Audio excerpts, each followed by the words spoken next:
Sahabat bayangan semuanya, tahukah kalian gunung yang belakangan ini sedang viral? Ya, betul sekali, Gunung Pandan. Gunung yang berdiri di wilayah 3 kabupaten ini, yakni Bojonegoro, Nganjuk dan Madiun hanya memiliki ketinggian 897 meter di atas permukaan laut dan terbilang landai. Lalu apa yang membuat gunung ini unik?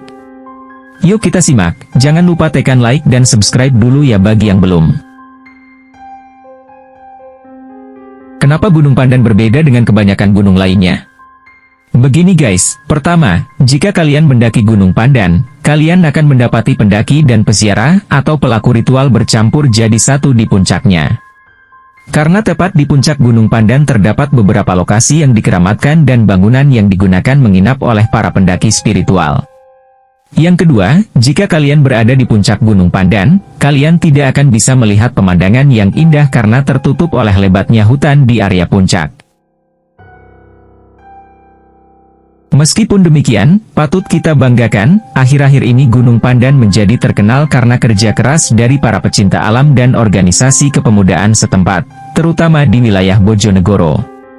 Yang pada awalnya hanya didominasi oleh pendaki spiritual, saat ini menjadi tujuan camping akhir pekan maupun pendakian tektok bagi pemula. Pada awalnya jalur pendakian Gunung Pandan hanya bisa ditempuh melalui Tugurejo, Klino, kini telah dibuka jalur pendakian lainnya. Seperti halnya kami, tim manusia bayangan adventure terhitung sudah 3 kali melakukan pendakian ke Gunung Pandan sebelum seviral sekarang dan selalu bertemu dengan pelaku spiritual. Kita semua tahu bahwa setiap pengunjung yang datang ke Gunung Pandan memiliki tujuan yang berbeda, entah itu pendaki maupun pelaku spiritual. Seperti halnya kami sempat bergabung dan mengobrol santai dengan peziarah-peziarah tersebut tentang tujuan mereka datang ke Gunung Pandan. Apapun tujuan mereka, sebagai manusia yang beradab, sudah sepatutnya kita saling menghormati, sesuai dengan agama dan kepercayaan masing-masing.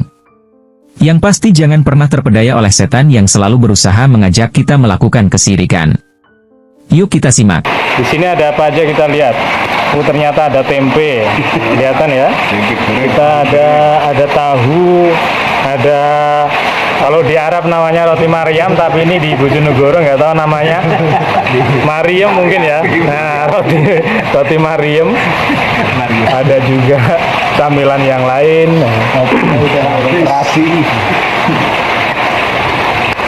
Dan kita udah bersama sama Bapak yang tadi kita ketemu ya, yang seharusnya kita turun tapi nggak jadi. Sekarang kita sama-sama nginep di sini dan kita tanya-tanya sebentar ya sama bapaknya. Assalamualaikum Bapak. Waalaikumsalam. Dengan Bapak siapa? Bapak Nuryanto. Bapak Nuryanto ya. Dari mana Pak? Dari Dander, Bojonegoro. Oh masih wilayah Bojonegoro ya? Masih wilayah Bojonegoro. Ini juga ada masnya, Mas siapa? Mas Tomo. Mas Tomo.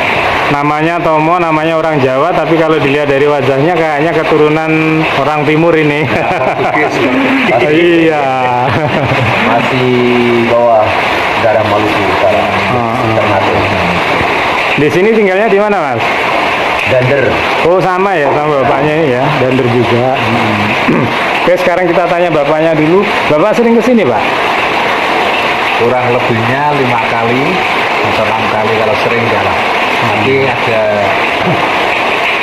ada wacana untuk tiap tahun naik ke sini. Tujuannya ya untuk nguri-nguri budaya Jawa lah ya. Untuk apa, Pak? Ya? Untuk apa tujuannya? Nguri-nguri budaya Jawa. Nguri-nguri Ya. ya. Mengingat para leluhur kita. Tanpa beliau kita tidak mungkin bisa seperti ini, bisa lahir di dunia seperti ini. Bagaimanapun juga, itu dari zaman Nabi Adam kan tetap ya berurutan. Sekarang kita tanya masnya dulu. Ya. Mas siapa dulu Pak? Mas Tomo. Mas Tomo sudah berapa kali ke sini, Mas? Kalau saya 3 kalinya. 3 kali ya. Terus tujuannya datang ke sini untuk apa, Mas? Saya tujuan ke sini pengen tahu silsilah leluhur yang ada di tempat ini. Apalagi di sini dikenal sebagai tempatnya yang Prabu Angin Dharma Jadi mungkin sedikit-sedikitnya saya pengen mengenal lebih dalam sejarah tentang suku Bojonegoro. Mungkin dari saudara saya ini mungkin yang lebih mengerti. Jadi untuk sementara saya belajar untuk lebih mendetail mengenal para leluhur yang ada di sini. Mungkin itu dulu sementara. Oke, terima kasih Mas. Ini menarik Pak, yang dikatakan Mas Tomo tadi Pak. Ada sejarah yang berhubungan dengan legenda Prabu Angling Darmo. Nggih, barangkali jenengan bisa diceritakan sedikit Pak sejarahnya, barangkali jenengan tahu. Monggo. Sekilas mawon. Nggih, monggo. Sekilas saja ya, Prabu Angling Darmo beliau adalah cucu dari Prabu Joyoboyo. Si raja yang termasyhur zaman di Kediri. Mempunyai cucu yang bermukim di Bojonegoro ini mendirikan kerajaan bernama Rajek Wesi. Boten Malawapati Pak.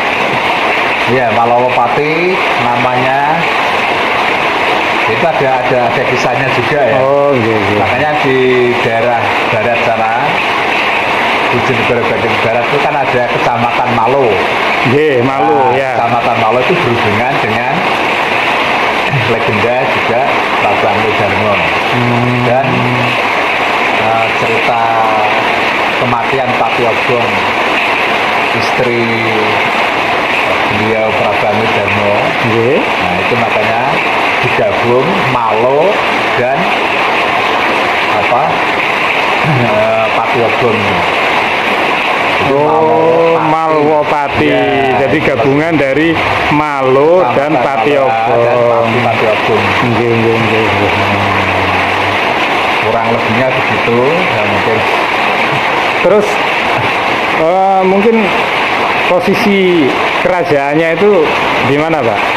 Ya, kalau secara pribadi saya sendiri mungkin saya nggak bisa menyebutkan, tapi kalau menurut informasi dari beliau Prabu Angling Darmo, tentunya pusat kerajaan itu tetap di sini juga. Oh, berarti di puncak Gunung Ya, Pandan ini nggih Pak? Gunung ini.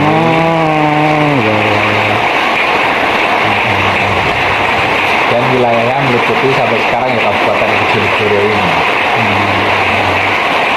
Berarti berhubungan erat dengan niku Pak nggih napa kayangan api juga mungkin. Nggih, kayangan api yang kalau zaman dulu dijadikan tempat para empu untuk membuat pusaka.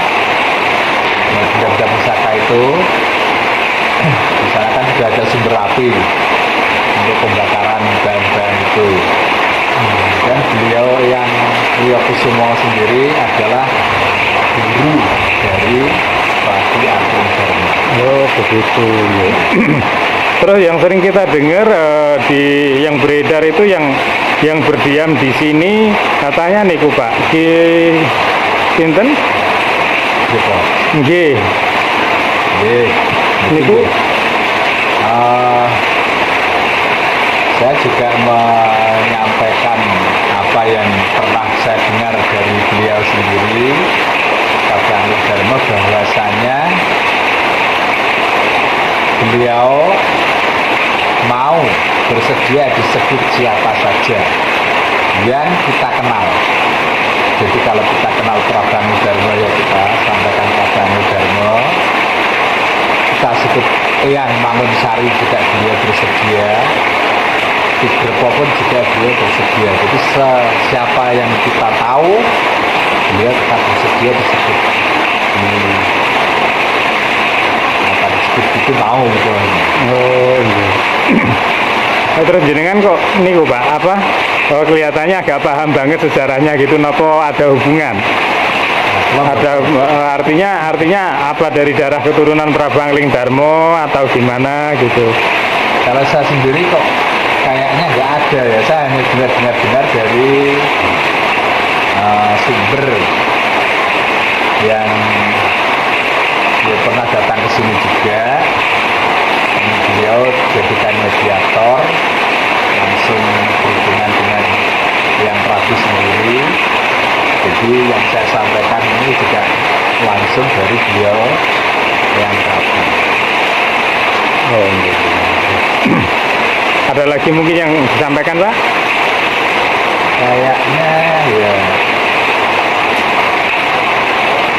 Cukup ya, Ya. sementara ya. ya, memang dari beliau sendiri juga nggak banyak mengatakan hal yang sifatnya ini ya itu aja. Oke, terima kasih banyak Pak G. Terima kasih sama-sama. Oke, Assalamualaikum Pak. Ayo, waalaikumsalam. Ya teman-teman, nah, kalau kita bicara tentang Malwapati atau Prabu Angling Darmo, pasti berhubungan erat dengan Patih Batik Madrim ya. Patih Batik Madrim. Tadi dari penjelasan Bapak Nuryanto itu tadi sekilas tentang sejarah Prabu Angling Darmo. Sekarang coba kita tanya Mas Tomo, barangkali beliau juga tahu sedikit sejarahnya, entah itu Prabu Angling Darmo atau Patih Batik Madrim. Ya. Mas Tomo. Ya, Ya. Gimana Mas? Soal Patih Batik Madrim, barangkali jenengan bisa menjelaskan? kalau untuk mendetail sih belum ya. Ya. Kan secara jelas kemarin itu ada penyampaian, kemarin juga pertama kali untuk bertemu. Ya itu juga belum tahu sih pastinya gitu. Cuman yang jelas saya disuruh ke sini untuk mungkin lebih mengenal Malwapati atau Prabu Angling Darmo dan beliau. Nah, mungkin sampai di sini dulu. Kayaknya belum ada penyampaian yang lebih lanjut. Oh iya. Terus itu Mas, sampean datang ke sini itu atas kemauan sendiri, maksudnya pengen ke sini atau ada pesan-pesan dari pesan gaib atau apa istilahnya begitu maksudnya? Ya, kalau pesan gaib ya pernah sekali. Itu saya masih di Papua. Masih kami berkunjung gaib. Jadi kalau mau mengenal saya lebih dekat, mungkin kalian bisa ke sini. Yang berpesan Patih Batik Madrim. Oh iya iya. Makanya saya naik ke sini dari 3 kali naik. Ini yang ketiga baru saya bertemu sama beliau. Yang Patih Batik Madrim. Sudah belum tahu juga ceritanya seperti apa. Jadi pesan beliau hanya untuk datang ke sini Mas ya? Ya. Belum tahu nanti maksudnya untuk apa gitu, belum tahu ya? Belum tahu. Kita mungkin belajar lebih dalam lagi, mungkin mengenal Bojonegoro ini. Karena saya terlalu jauh Maluku. Apa bahasanya? Kalau menyapa Maluku gimana Mas? Ya. Bahasa Maluku gimana? Apa kabar gitu gimana? Halo Maluku gitu. Uras Bah Medan Pak. Biasa aja, sama aja sih semuanya. Terima kasih Mas Tomo atas ulasannya ya.